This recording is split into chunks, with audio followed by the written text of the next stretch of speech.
యువత చెడు అలవాట్లకు దూరంగా ఉండాలని భువనగిరి ఎమ్మెల్యే పైళ్ల శేఖర్ రెడ్డి సూచించారు. యాదాద్రి భువనగిరి జిల్లా భువనగిరి పట్టణంలో యువ టీం ఆధ్వర్యంలో గంజాయి బెట్టింగ్ వ్యతిరేకంగా 5K రన్ కార్యక్రమాన్ని నిర్వహించారు. ఈ కార్యక్రమానికి ముఖ్య అతిథిగా ఎమ్మెల్యే శేఖర్ రెడ్డి హాజరయ్యారు.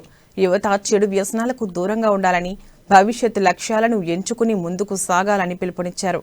గంజాయి బెట్టింగ్ పాల్పడేవారిని శిక్షిస్తామని ఎమ్మెల్యే శేఖర్ రెడ్డి హెచ్చరించారు.